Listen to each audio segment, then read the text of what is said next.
झारखंड समेत पूरे देश भर में विश्व पर्यावरण दिवस पर कई कार्यक्रम आयोजित। पौधारोपण कर पर्यावरण संरक्षण का दिया गया संदेश।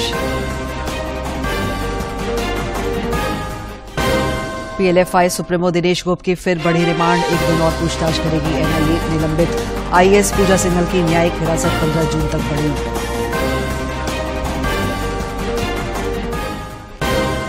शिक्षा मंत्रालय ने टॉप विश्वविद्यालयों और संस्थानों की एनआईआरएफ रैंकिंग जारी की। एक्सएलआरआई जमशेदपुर 9वें स्थान पर।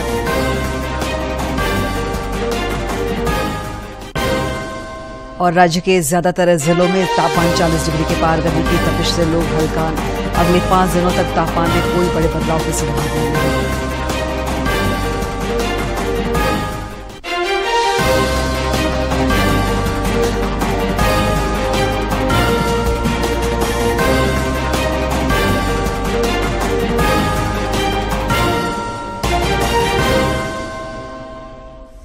नमस्कार, खबरें झारखंड में आपका स्वागत है। मैं हूं दिव्या और अब समाचार विस्तार से। आज दुनिया भर में विश्व पर्यावरण दिवस मनाया जा रहा है। प्रकृति और पृथ्वी संरक्षण के लिए अनुकूल कदम के प्रति विश्व स्तर पर लोगों को जागरूक करने के उद्देश्य से यह दिन मनाया जाता है। इस वर्ष की थीम है प्लास्टिक प्रदूषण हटाओ। इस मौके पर प्रधानमंत्री नरेंद्र मोदी ने कहा कि भारत अपने विकास के लिए किसी अन्य क्षेत्र की तरह ही बड़े पैमाने पर पर्यावरण संरक्षण पर ध्यान केंद्रित कर रहा है। उन्होंने नई दिल्ली में विश्व पर्यावरण दिवस कार्यक्रम में एक वीडियो संदेश में कहा कि 21वीं सदी में भारत जलवायु परिवर्तन और पर्यावरण संरक्षण के स्पष्ट रोड मैप के साथ आगे बढ़ रहा है।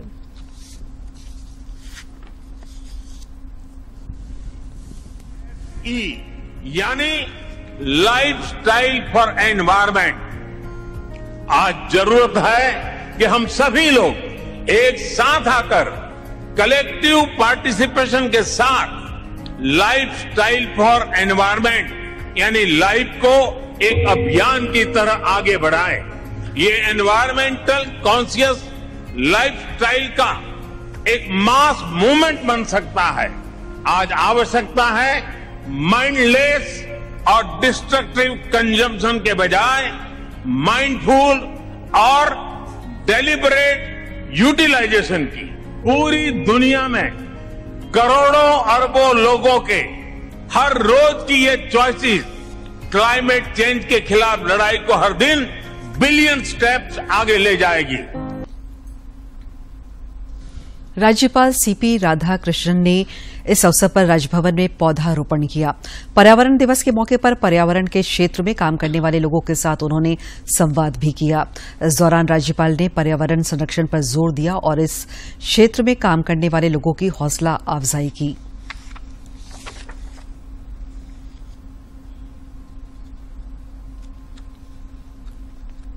Environmental Day, it is good that 50 of our NSS students have come here to Raj Bhavan to plant the trees. I requested them it should be your lifetime program. Whenever, wherever it is possible, they must go on doing it. विश्व पर्यावरण दिवस पर रांची के अनगढ़ा के बैंती पैना पहाड़ में आयोजित पर्यावरण मेला में जनजातीय मामलों के केंद्रीय मंत्री अर्जुन मुंडा शामिल हुए। ग्रामीणों के वन प्रबंधन समिति द्वारा आयोजित इस मेले में उन्होंने वृक्षारोपण किया। अपने संबोधन में उन्होंने लोगों को वनाधिकार कानून के बारे में जानकारी दी। साथ ही साथ श्री मुंडा ने जंगल में रहने वाले लोगों को उनके अधिकार और वनों के प्रबंधन और संरक्षण के बारे में भी बताया। श्री मुंडा ने कहा कि लोगों को सामुदायिक वन पट्टा मिले, इसके लिए प्रयास किए जा रहे हैं।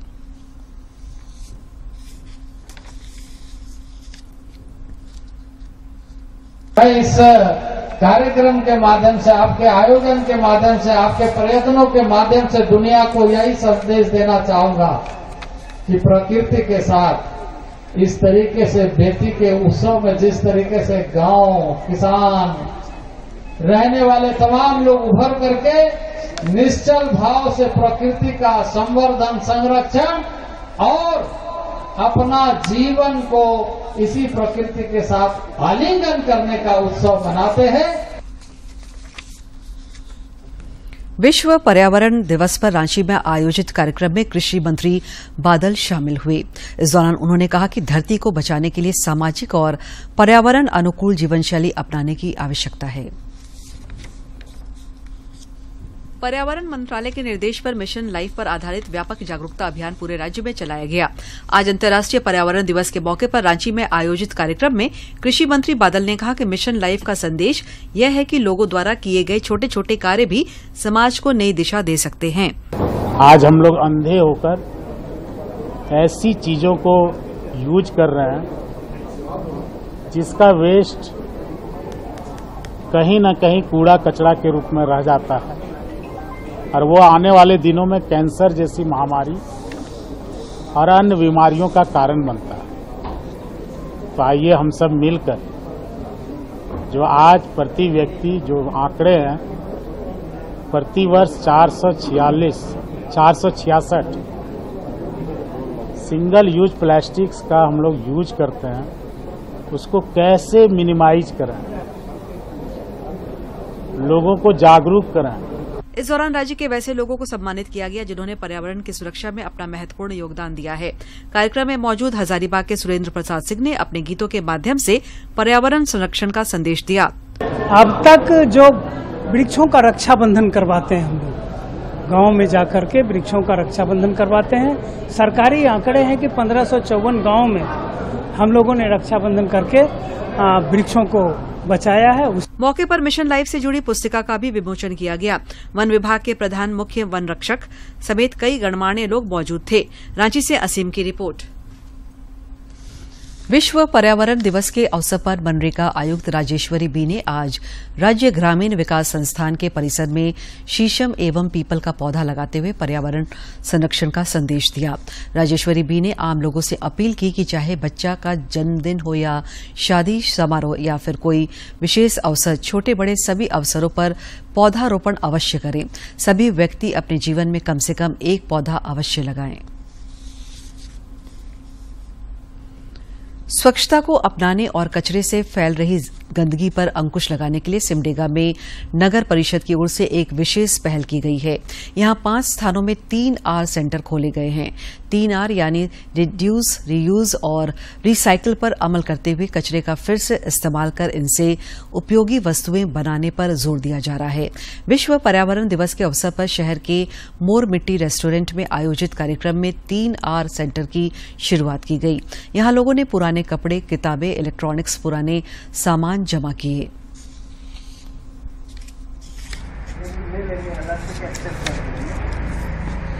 जमा करा सकते थे जिससे जरूरतमंदों को उससे मदद मिल सके और जितना भी ऐसे है जिसे रीयूज करके काम में लाया जा सके। कपड़ा है बहुत सारा पहनते हैं तो उसको रिड्यूस, जो चीज़ें एक मतलब 10 चीज़ से इस्तेमाल हो सकता है उसके लिए 12 या फिर 20 हम लोग नहीं करेंगे। तो वही कॉन्सेप्ट पे रिड्यूस, रिसाइकल और फिर रीयूज, ठीक है, ये 3 चीज़ RRR से हम लोग कोशिश कर रहे हैं कि ये मोर मिट्टी को हम लोग एक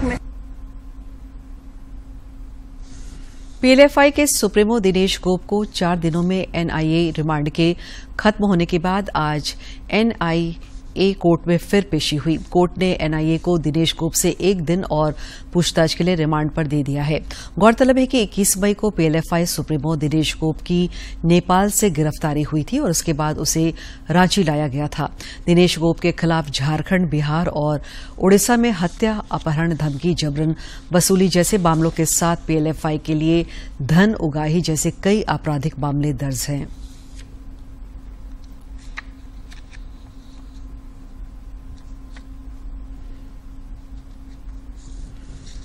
रिम्स में इलाजरत निलंबित आईएएस पूजा सिंघल की पेशी आज ईडी कोर्ट में नहीं हो सकी।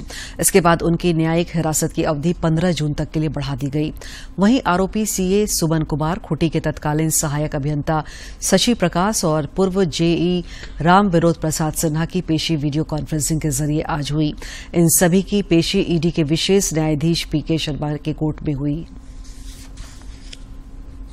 बालू घोटाले की जांच कर रहा प्रवर्तन निदेशालय आज धनबाद पहुंचा। धनबाद में आज ईडी ने 5 जगहों पर छापेमारी की। ईडी की टीम ने हजारीबाग में भी तलाशी ली है। धनबाद में जिन 5 लोगों के यहां छापेमारी की गई है उनमें जग नारायण सिंह, पूज सिंह, टीपी सिंह, मनोज सिंह और सुरेंद्र जिंदल शामिल है। यह कार्रवाई धनबाद, झरिया और सिंदरी में की गई। धनबाद में जिन लोगों के यहां छापेमारी की गई वे सभी बिहार में बालू के कारोबार से जुड़े हुए हैं।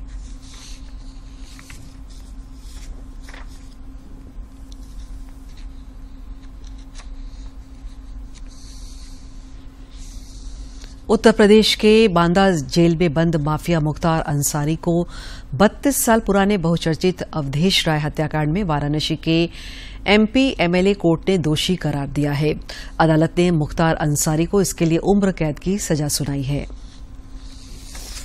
मुख्तार अंसारी को उम्र कैद की सजा दी गई है। ये 32 साल पुराना उससे हमलावर बाहर निकले और हमलावरों ने ताबड़तोड़ फायरिंग शुरू कर दी, जिसमें अवधेश राय की मौत हो गई और उसके बाद हमलावर फरार हो गए और 32 साल से ये मामला चल रहा था। पुलिस और मद्य निषेध विभाग के संयुक्त ऑपरेशन में 1 करोड़ रुपए का अवैध विदेशी शराब बरामद किया गया है।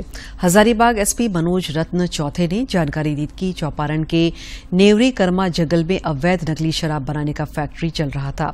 गुप्त सूचना के आधार पर छापेमारी की गई, जिसमें भारी मात्रा में अवैध शराब बनाने का सामान बरामद किया गया।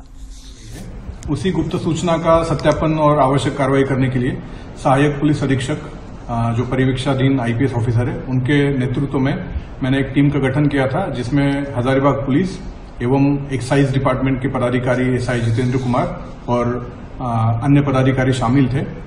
इस टीम ने जब उस जगह पर रेड किया तो भारी तादाद में वहां पे अवैध विदेशी शराब हम लोगों ने बरामद की है, जिसमें करीब अवैध 15,000 लीटर शराब को हम लोगों ने जब्त किया है। चतरा के टंडवा थाना अंतर्गत फुलवरिया स्थित कढ़नी नदी पर आईएससी प्रोजेक्ट प्राइवेट लिमिटेड द्वारा रेलवे पुल निर्माण कार्यस्थल पर मारपीट और गोलीबारी मामले में पुलिस ने 3 उग्रवादियों को गिरफ्तार किया है। गिरफ्तार उग्रवादियों के पास से पुलिस ने टीएसपीसी सब जोनल कमेटी का पर्चा, 1 मोटरसाइकिल और 3 मोबाइल जब्त किया है। ओडिशा के बालासोर में शुक्रवार को हुई भीषण रेल दुर्घटना के 51 घंटे बाद रेल सेवाएं फिर से शुरू हो गई है। रेल मंत्री अश्विनी वैष्णव दुर्घटना स्थल पर लगातार डटे हुए हैं। उन्होंने कहा कि अभी जिम्मेदारी खत्म नहीं हुई है। इस बीच रेलवे सुरक्षा आयुक्त शैलेश कुमार पाठक ने ओडिशा के बाहानगा स्टेशन जाकर सिग्नल और नियंत्रण कक्ष का दौरा किया।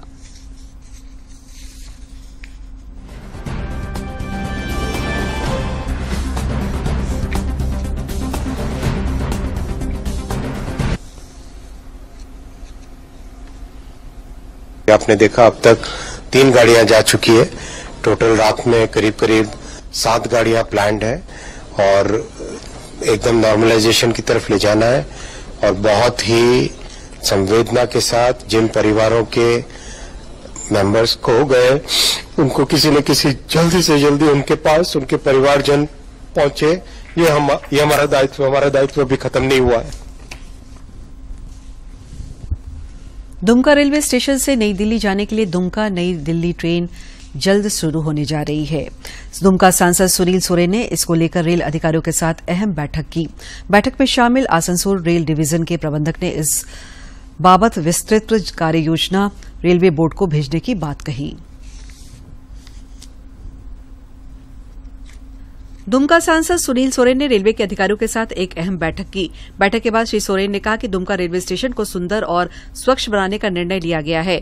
उन्होंने कहा कि दुमका जामतारा और विद्यासागर स्टेशन को अमृत भारत परियोजना के तहत जोड़ा गया है, जिसमें यात्रियों की सुविधा के लिए लिफ्ट, ओवरब्रिज सहित अन्य कई निर्माण कार्य जल्द प्रारंभ किए जाएंगे। हमारा दुमका, जामताड़ा और विद्यासागर ये जो है अमृत भारत स्टेशन के तहत किया गया है और बहुत जल्दी इसका काम शुरू होने वाला है। आप देखेंगे ये स्टेशन का पूरा कायाकल्प हो जाएगा और बहुत सारे हैं, जैसे सीढ़ी बनना है। इस दौरान आसनसोल के डीआरएम ने कहा कि दुमका से नई दिल्ली जाने के लिए ट्रेन सेवा शुरू करने के साथ साथ दुमका रूट पर रेलगाड़ियों की संख्या बढ़ाने का प्रस्ताव भी रेलवे बोर्ड को भेजा जाएगा। उन्होंने कहा कि आने वाले 7 से 8 महीने में दुमका रेलवे स्टेशन यात्रियों को बदले हुए स्वरूप में दिखेगा। और माननीय सांसद जी ने दुमका से दिल्ली की तरफ जाने के लिए सीधी ट्रेन सेवा और दुमका से ट्रेनों की संख्या बढ़ाई जा सके, इसलिए ट्रेन के मेंटेनेंस के जो इंफ्रास्ट्रक्चर है उसको बनाने की बात कही, जिस पर हम लोगों ने विस्तार से चर्चा की और हम लोग इसमें आगे प्रस्ताव भेजेंगे रेलवे बोर्ड स्वीकृति के लिए। इसके साथ ही यात्रियों की सुविधा के लिए दुमका रेलवे स्टेशन पर हाईटेक व्यवस्था की जा रही है। केंद्र सरकार की ओर से यह लगातार प्रयास किया जा रहा है कि रेलवे की सुविधाओं आम लोगों को आसानी से मिले और मुख्य शहरों से उसे जोड़ा जाए। दुमका से आरके नीरद की रिपोर्ट। बिहार के भागलपुर में सुल्तानगंज अगवानी गंगा नदी पर बन रहे निर्माणाधीन 4 लेन पुल एक बार फिर जमींदोज हो गया है। इस पुल के 3 पिलर गंगा नदी में समा गए हैं। इस मामले में मुख्यमंत्री नीतीश कुमार ने जांच के आदेश दिए हैं। पुल रविवार की शाम गिर गया। 30 अप्रैल 2022 को भी इस पुल का पिलर नंबर 5 गिर चुका है। वहीं इस मामले पर सियासत तेज हो गई है। नेता प्रतिपक्ष विजय कुमार सिन्हा ने कहा, ये पुल नहीं, बिहार की जनता का विश्वास गिरा है। 2 बार निर्माणाधीन पुल का भरभरा कर गिर जाना प्रमाणित करता है कि भ्रष्टाचार हुआ है। बिहार सरकार के भ्रष्टाचार पर जीरो टॉलरेंस का फिर एक नया रूप। एक बार 2014 में महागठबंधन की ही सरकार थी। 650-700 करोड़ से शुरू हुआ पुल 1600 करोड़ तक पहुंचा। प्राकलन में घोटाला अलग, कमीशन खोरी के चक्कर में उच्च पदाधिकारियों से तहसीलदारी करवा करके पैसे की वसूली में गुणवत्ता में समझौता किए। एक तरफ सुल्तानगंज के तरफ गिरा, अबर खगड़िया के तरफ गिरा। मुख्यमंत्री उप मुख्यमंत्री जी जिम्मेवारी ले और पद से इस्तीफा दे। बिहार की जनता की गाढ़ी कमाई का लूट की छूट की प्रवृत्ति बंद होनी चाहिए। इधर पुल के दोबारा गिर जाने पर राज्य के उप मुख्यमंत्री तेजस्वी यादव बचाव की मुद्रा में आ गए हैं। उन्होंने कहा कि पिछले साल जब पुल गिरा था तो वे विपक्ष में थे और सत्ता में आते ही उन्होंने मामले की जांच के आदेश दिए हैं। इस घटना की IIT Bombay, IIT Roorkee, NIT Patna के विशेषज्ञ प्रोफेसर द्वारा जांच कराई जा रही है। गंगा नदी पे कोई भी पुल बनता है तो महंगा बनता है, लेकिन अगर डिजाइन में अगर कोई फॉल्ट है, क्योंकि आंधी आया जो भी आया वो तो रिपोर्ट पे अब परसों आ ही जाएगा पूरी तरीके से, लेकिन जो पहला रिपोर्ट आया उसके आधार पे हम लोगों ने निर्णय लिया कि सारा तोड़ा जाए और जो भी नुकसान होगा वो सरकार नहीं व्यय करेगी बल्कि संवेदक करेगी। 14 महीने में दोबारा सुल्तानगंज अगवानी पुल के 3 पिलर गिरने का वीडियो जैसे ही वायरल हुआ, वैसे ही स्थानीय लोग दहशत में आ गए तो अधिकारी सकते में है। राज्यपाल सीपी राधाकृष्णन कल लोहरदगा के दौरे पर रहेंगे। राज्यपाल के दौरे को लेकर जिले के उपायुक्त डॉक्टर बागमारे प्रसाद कृष्ण की अध्यक्षता में आज समाहरणालय में एक बैठक की गई। बैठक में उपायुक्त ने राज्यपाल के लोहरदगा कार्यक्रम को लेकर अधिकारियों के बीच जिम्मेदारियां सौंपी। राज्यपाल का भ्रमण सदर प्रखंड के बक्सो और रामपुर में होना है। इस दौरान राज्यपाल बक्सो ग्राम में मनरेगा अंतर्गत बागवानी स्थल का भ्रमण व लाभुकों से बातचीत करेंगे। राज्यपाल स्वयं सहायता समूह के सदस्यों से भी बातचीत करेंगे और हेल्थ एंड वेलनेस सेंटर का निरीक्षण करेंगे। बैठक में उप विकास आयुक्त समेत कई पदाधिकारी मौजूद थे। केंद्रीय शिक्षा मंत्रालय ने national institute ranking framework NIRF को जारी कर दिया है। IIT मद्रास ओवरऑल रैंकिंग में टॉप है। इसके बाद IISc बेंगलुरु दूसरे और IIT दिल्ली तीसरे स्थान पर है। XLRI जमशेदपुर रैंकिंग में 9वें नंबर पर है। NIRF रैंकिंग में टॉप पर है। इसके बाद IISc बेंगलोर दूसरे स्थान पर है। IIT दिल्ली तीसरे स्थान पर है। देश के टॉप विश्वविद्यालयों में Indian institute of science Bengaluru पहले स्थान पर रहा, जबकि इंजीनियरिंग कॉलेजेस में Indian institute of technology Madras top पर है। वहीं दिल्ली विश्वविद्यालय के मिरिंडा हाउस इस साल भी टॉप कॉलेज की लिस्ट में सबसे ऊपर यानी टॉप पर बना हुआ है।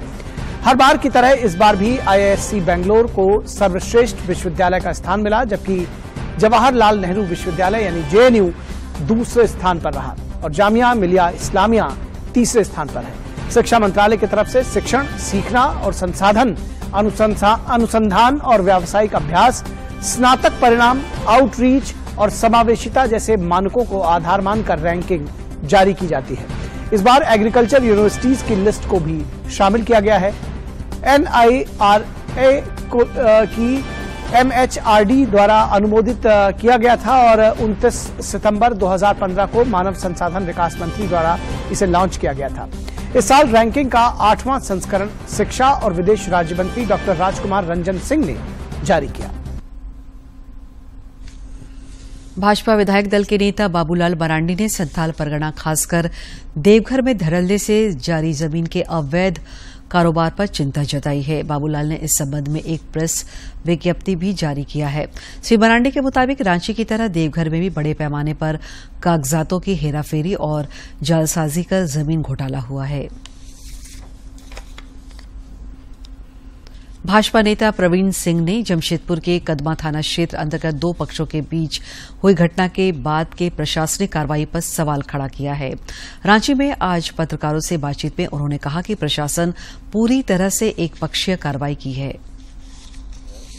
जो अभय सिंह की अरेस्टिंग और उसके साथ जो अरेस्टिंग है, वहां के मंत्री के प्रभाव में आके एसएसपी दुर्भावना से ग्रसित होके वहां के एक विशेष समुदाय के लोगों को परेशान करने में तुले हुए हैं। और जिस समाज की हम बात कर रहे हैं, खासतौर पर हिंदू समाज की बात कर रहे हैं, अगर उसके अंदर एक भी एविडेंस है तो एसपी लाके सार्वजनिक करे कि हाँ ये एविडेंस है तो उसको माना जा सकता है। या सिर्फ मंत्री के प्रभाव में आके दुर्भावना से ग्रसित होके और एक वोट बैंक को बचाने के लिए इस तरह का कार्रवाई की जा रही है। दीनदयाल उपाध्याय ग्रामीण कौशल योजना के तहत आज हजारीबाग में जिला स्तरीय वर्कशॉप का आयोजन हुआ। इस दौरान उपायुक्त ने कहा कि यह केंद्र सरकार की फ्लैगशिप योजनाओं में से एक महत्वपूर्ण योजना है।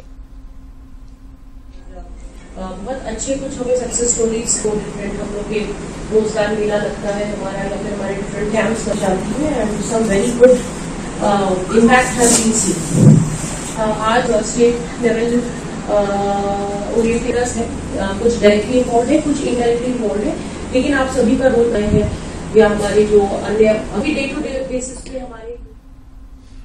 सेना में बहाली के लिए हुई अग्निवीर की लिखित परीक्षा में सफल हुए सिमडेगा के परीक्षार्थी अब फिजिकल टेस्ट में सफलता के लिए स्थानीय परमवीर अल्बर्ट एक्का स्टेडियम में कड़ी मेहनत कर रहे हैं।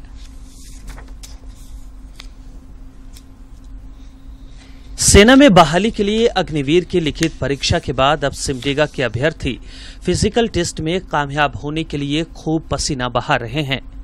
स्थानीय परमवीर अल्बर्ट एक्का स्टेडियम में आजकल इन युवाओं को सुबह शाम कठिन अभ्यास करते हुए देखा जा सकता है। एक संस्था की ओर से इन युवाओं को बहुत ही कम शुल्क में फिजिकल टेस्ट के लिए ट्रेनिंग दी जा रही है।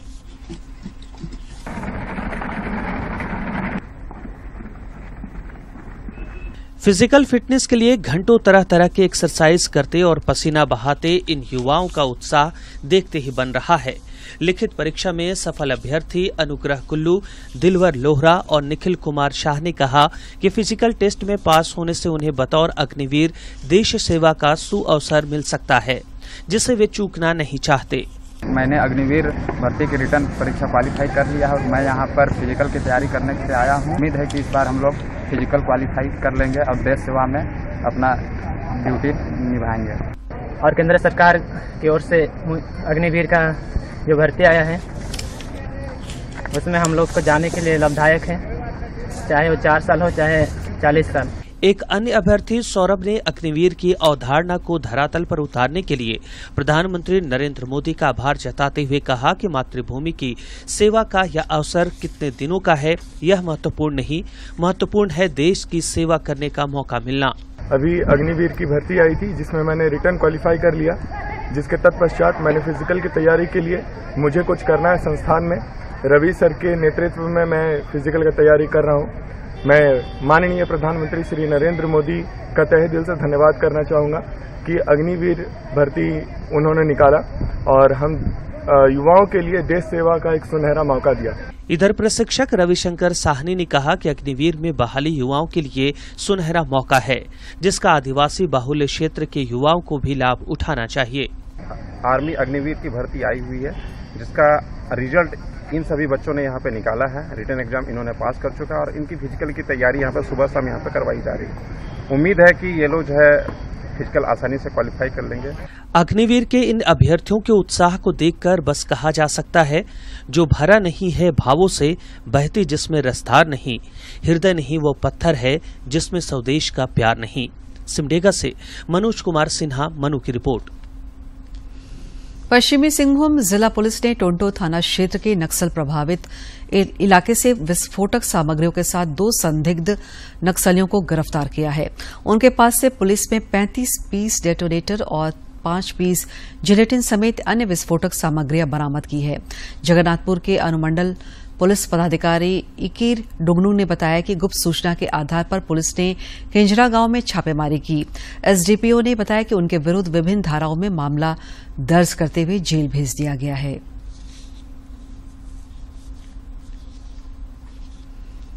और अब कुछ खबर राज्य के विभिन्न जिलों से।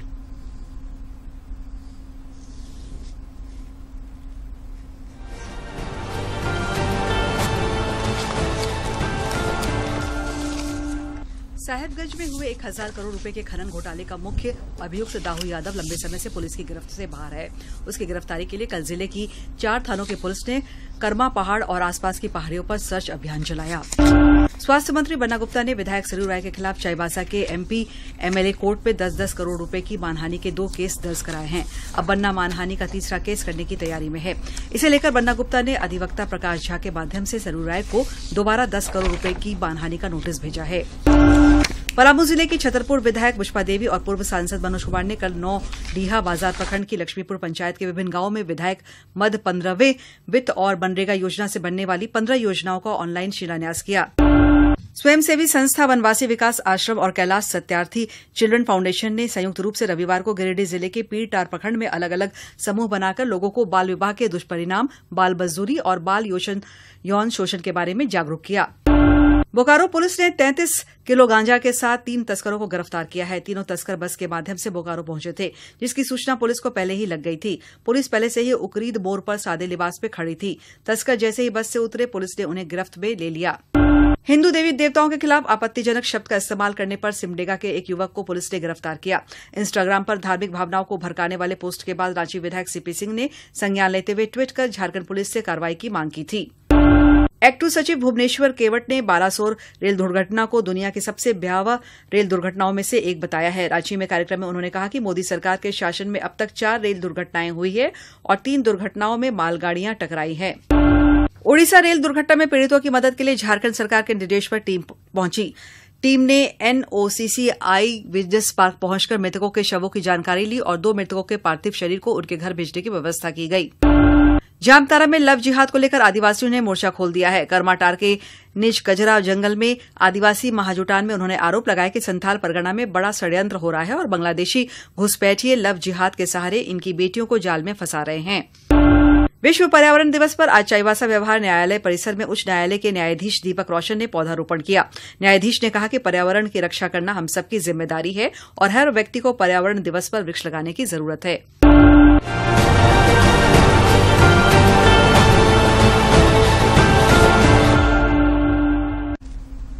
राज्य में भीषण गर्मी का प्रकोप फिर से बढ़ गया है।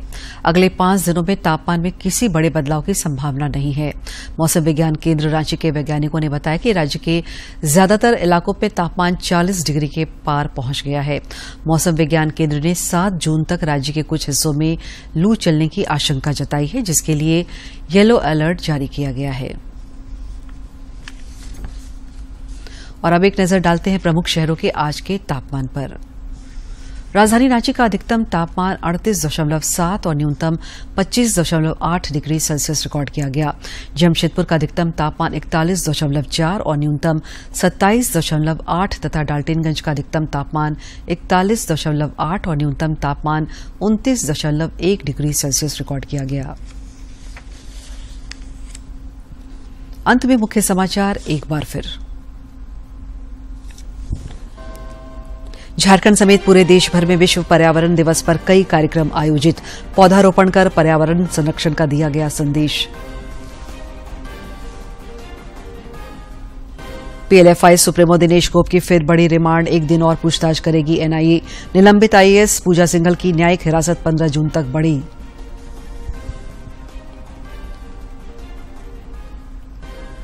शिक्षा मंत्रालय ने टॉप विश्वविद्यालयों और संस्थानों की एनआईआरएफ रैंकिंग जारी की। एक्सएलआरआई जमशेदपुर 9वें स्थान पर।